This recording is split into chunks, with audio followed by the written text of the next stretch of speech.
Selamat pagi Bapak Ibu dan Saudara yang kasih Tuhan. Selamat pagi. Tuhan, kita bersyukur bersama boleh berkumpul di tempat ini. Dan saat ini, hari ini kita merayakan Hari Ulang Tahun Penyatuan GKI. Tadi sudah menyampaikan selamat ulang tahun sama orang-orang yang di sini. Kita boleh salaman sambil mengucapkan selamat ulang tahun GKI. Ya, mari kita selamat lagi. Selamat ulang tahun.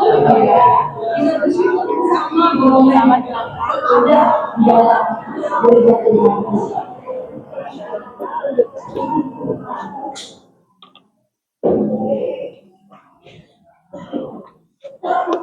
Ya, Bapak Ibu dan Saudara yang kasih Tuhan, Yesus Kristus hari ini dalam rangka merayakan Hari Ulang Tahun Penyatuan GKI yang ke-38 tahun. Ya, kita belajar untuk senantiasa bersyukur atas segala berkat-berkat yang sudah Tuhan berikan bagi gereja Kristen Indonesia.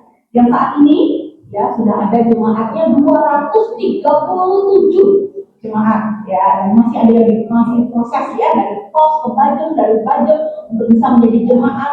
Puji Tuhan ya, setiap tahun ada pertambahan. Kita bersyukur ada 19 basis dan juga 3 sinode wilayah di mana kita merayakan gereja Tuhan yang dipersatukan dengan berbagai latar belakang, pemikiran, perbedaan, keberagaman, tetapi boleh disatukan di dalam gereja Kristen Indonesia. Dan hari ini kita belajar untuk dapat menjadi gereja yang terus membarui diri. Ya, kalau orang ulang tahun biasanya bersyukur ya, atas berkat-berkat Tuhan, atas penyataan Tuhan di sepanjang kehidupan. Tetapi bukan hanya sekedar bersyukur.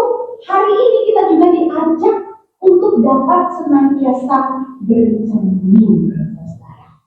Nah, dalam rangka inilah ya merayakan Hari Ulang Tahun Penyatuan GKI, saya hadir dengan saudara. Saudara, perkenalkan saya Pendeta Helen Ruth Manru. Ya, dari namanya ini sudah ketahuan ya dari mana asalnya ya. Ada yang tahu dari mana asalnya? Dari Sumatera Utara. Ya. Marganya Burung Manru gitu ya. Orang Batak saya ya. Jadi saya saat ini berjemaat di GKI Salatiga, saudara. Ada yang makan Salatiga? Ya, pinggirannya Semarang, ya, pinggirannya Solo juga, ya. Jadi antara Semarang dan Solo tengah-tengahnya Salatiga. Wah, keren Bapak Ibu, banyak wisata di sana, nanti mau mampir ya, dan di Salatiga. Namun saudara, perkenalkan saya, sebenarnya kampungnya di sini, di Bekasi. Jadi saya lahir di Ciputat, ya, terus dari umur 3 tahun sampai dengan SMA saya ada di Bekasi, begitu ya, di GKI Camar dulu, gereja asal saya GKI Camar Bekasi, ya. Lalu ketika terpanggil untuk menjadi seorang hamba Tuhan, saya berkuliah di Yogyakarta di PADW, Universitas Kristen Nusa Wacana, sampai akhirnya lulus diproses dan Tuhan mempercayakan saya untuk ditempatkan di GKI Salatiga sampai dengan saat ini kurang lebih 11 tahun ya, saya sudah jadi pelayan Tuhan di sana, puji Tuhan.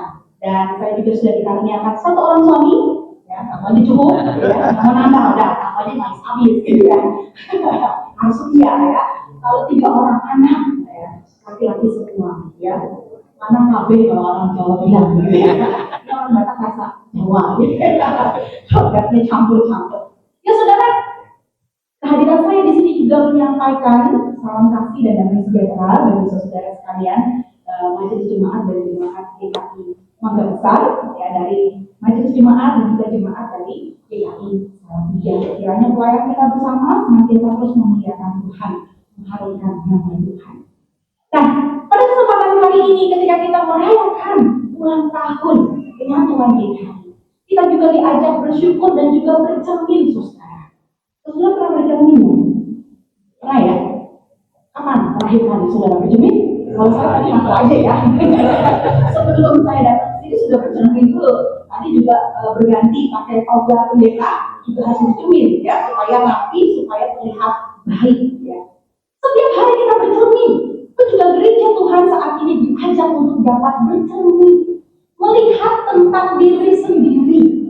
Kalau kita bercermin, kita bisa melihat pantulan dari wajah kita, ya, tubuh kita. Dan biasanya tidak sama ya. Kalau di sini kita berantakan ya, yang terlihat di cermin yang sama. Tidak mungkin saya melihat cermin, ya, lalu depan saya di cermin itu pantulannya wajah Agnes Monica, gitu ya. Nah, mungkin pasti yang melihat wajah pendeta Helen, saudara.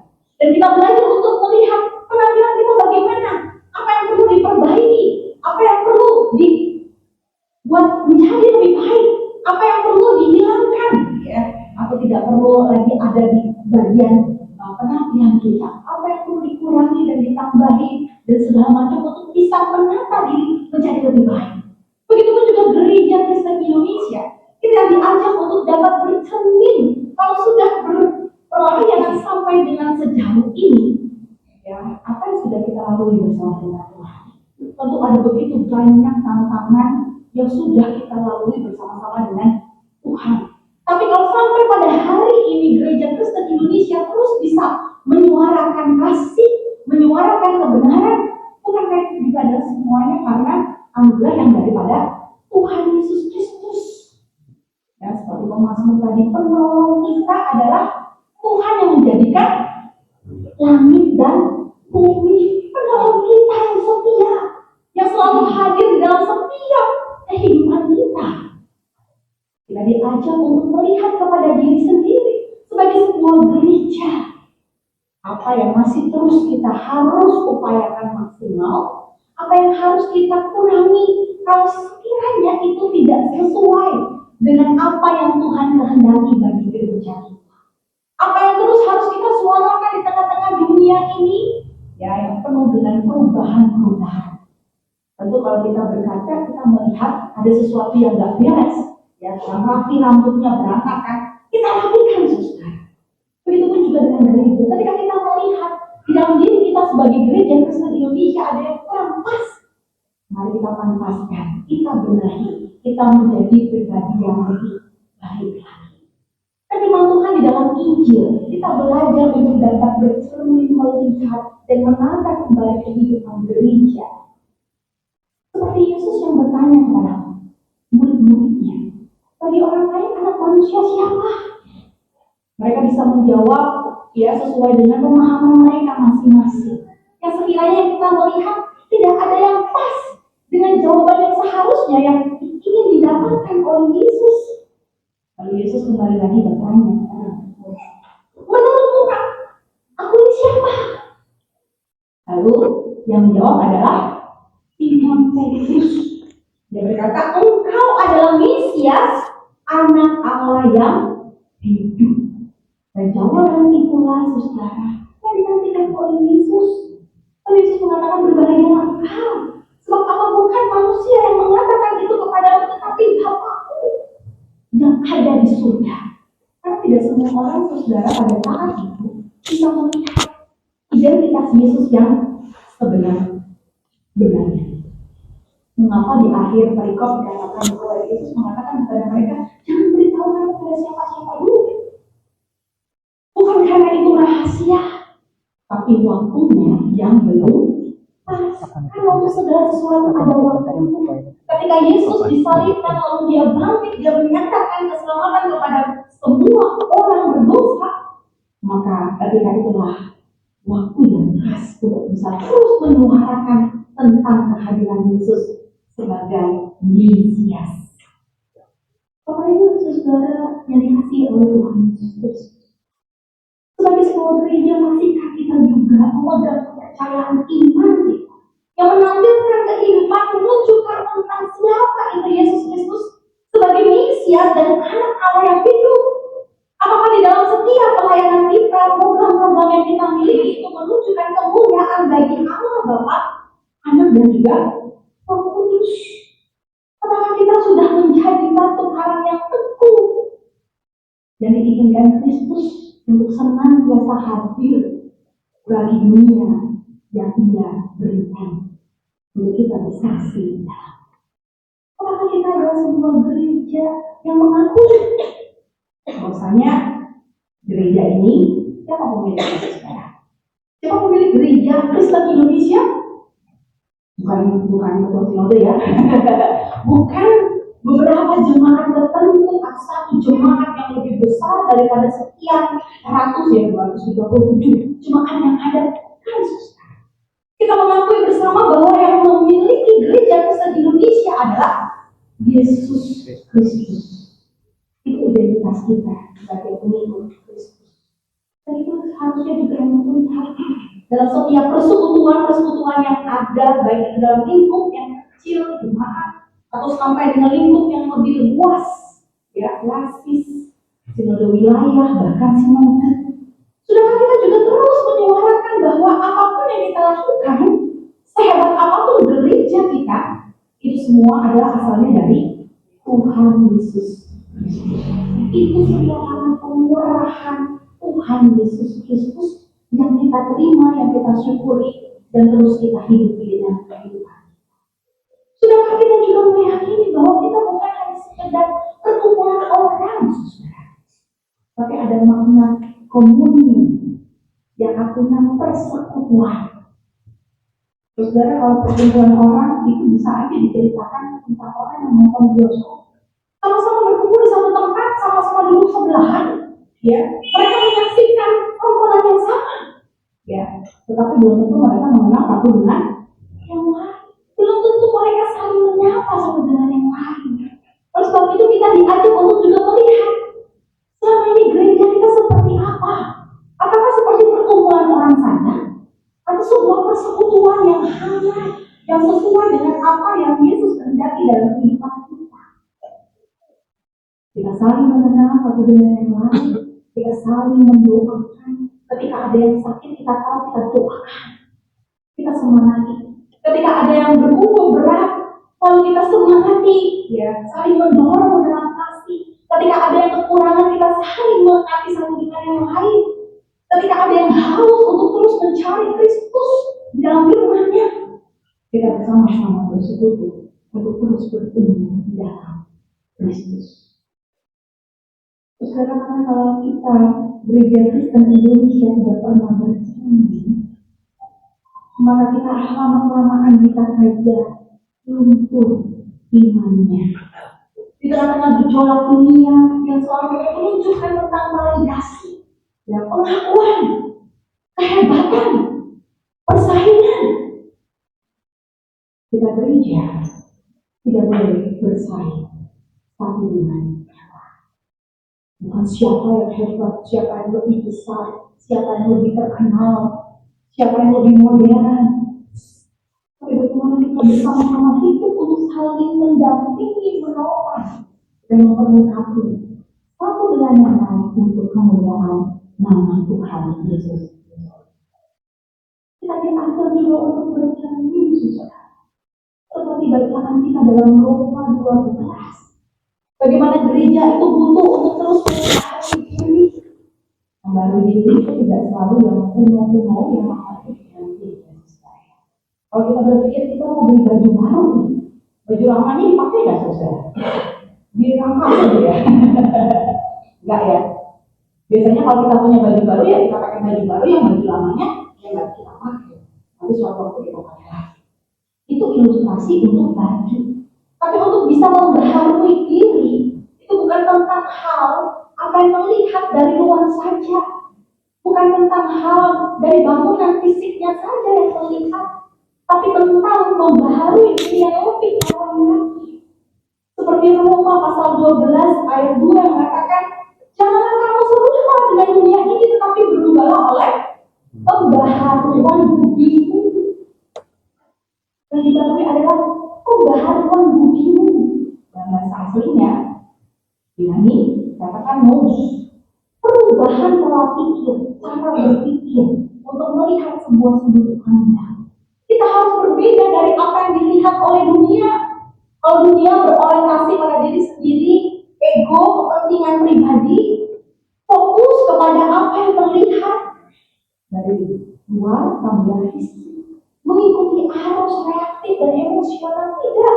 Untuk setiap orang percaya, kita diajak untuk juga membaharui pikiran kita dengan firman yang selalu kita renungkan bersama-sama untuk bisa membuat kita berpikir bagaimana caranya supaya hidup saya diberkati oleh Tuhan dan ada di jalannya Tuhan, ada di jalannya Tuhan, sesuai dengan kebenaran Tuhan. Yang menjadi fokus kita bukan hanya hidup di tengah-tengah dunia ini dengan berbagai kebutuhan yang ada, tapi bagaimana kita menghidupi firman itu dan menyaksikan Tuhan hadir dalam setiap hubungan kita. Sekalipun doa kita tidak langsung dijawab secepat itu, ya secepat kita kalau WhatsApp sama, gitu ya, detik itu juga nyampe ya saudara ya, kalau sama-sama punya kuota ya. Kita kira sekarang detik itu juga diterima. Ketika kita berdoa, kita mengucapkan kepada Tuhan, detik itu juga Tuhan menerima. Meskipun tidak langsung dijawab sesuai dengan request atau permintaan dari kita. Karena apa? Karena Tuhan pasti akan memberi yang terbaik pada waktu yang tepat. Yang mungkin bisa saja itu sesuai dengan kita, tapi bisa saja tidak sesuai. Sehingga kita diajak untuk bisa menanti, membaharui pikiran kita supaya sehati sepikir dengan apa yang Tuhan kehendaki dalam kehidupan kita. Kita diajak untuk menjadi gereja yang selalu mencari tahu. Kalau sejauh ini DKI sudah bersama-sama merayakan 38 tahun berjalan bersama untuk kemuliaan Kristus. Apalagi yang akan kita lakukan ke depan bersama-sama dengan Kristus. Apalagi yang bisa semakin memuliakan nama Kristus dan menjadi berkat di tengah-tengah lingkungan yang Tuhan sediakan di kita. Bukan hanya sekedar membaharui pikiran kita dengan pikiran atau minat Tuhan, tapi tentu sesuai dengan firman Tuhan. Bisa yang mampu membedakan mana kehendak Allah, mana yang bukan kehendak Allah, mana yang dunia mau, mana yang Tuhan mau. Sampai akhirnya bisa menentu akan menolong kita untuk melakukan sesuai dengan kehendak Allah.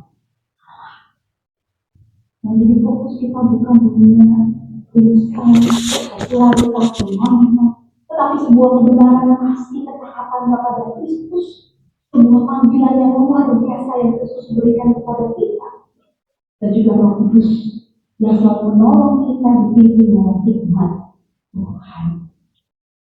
Apalagi sebenarnya Tuhan, mari kita belajar lebih lagi.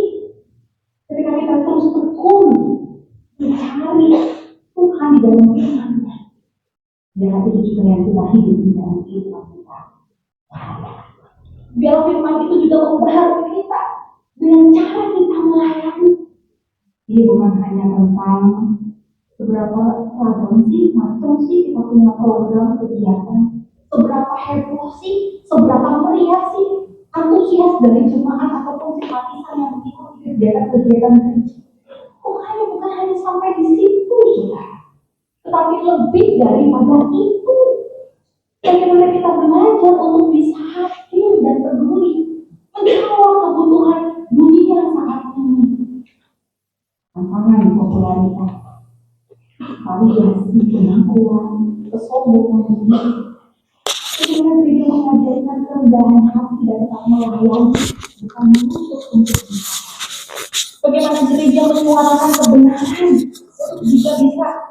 Karena kalau sekarang media sosial membuat kita menjadi ya, baik itu sesuatu yang benar ataupun sesuatu yang sebab itu kita harus sungguh-sungguh melihat, berhati-hati, mencari hikmat untuk melihat ini benar-benar bisa benar atau bisa kebohongan. Ini harus saya sampaikan lagi bagi kita.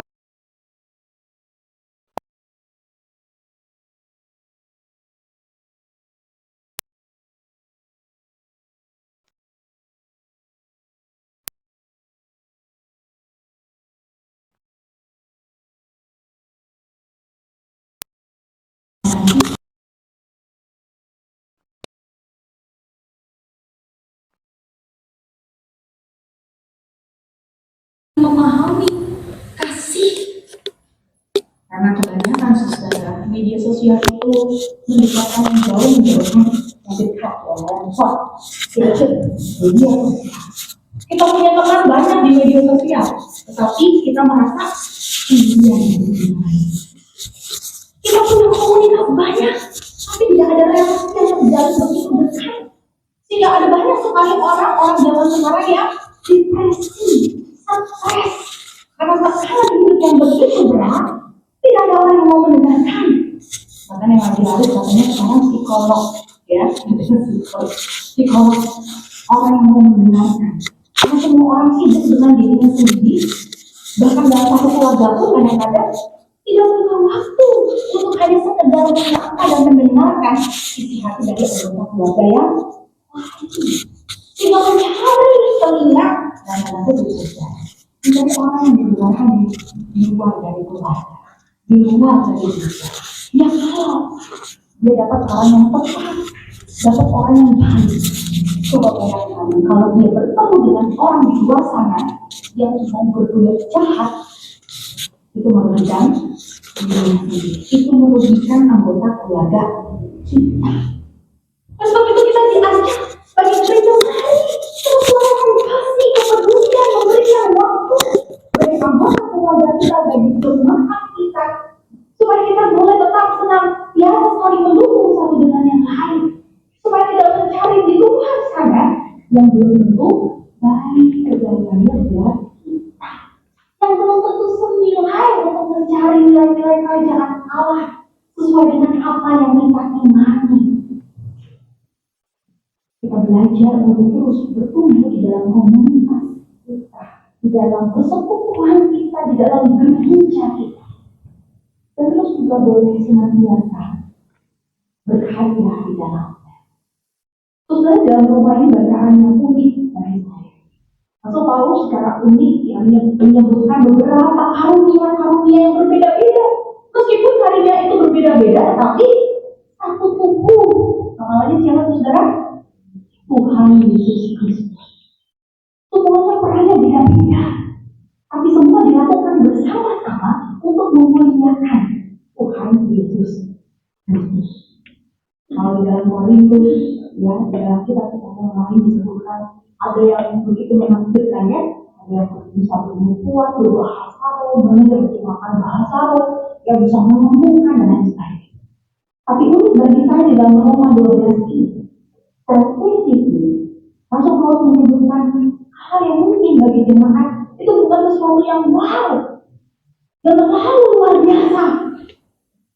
Katakan karunia berbeda-beda. Ada yang bisa bernubuat, ada yang bisa melayani, ada yang bisa mengajar, ada yang bisa menasihati, ada yang bisa membagi-bagikan sesuatu, ada yang bisa memimpin, ada yang bisa diberikan karunia untuk berbelas kasihan.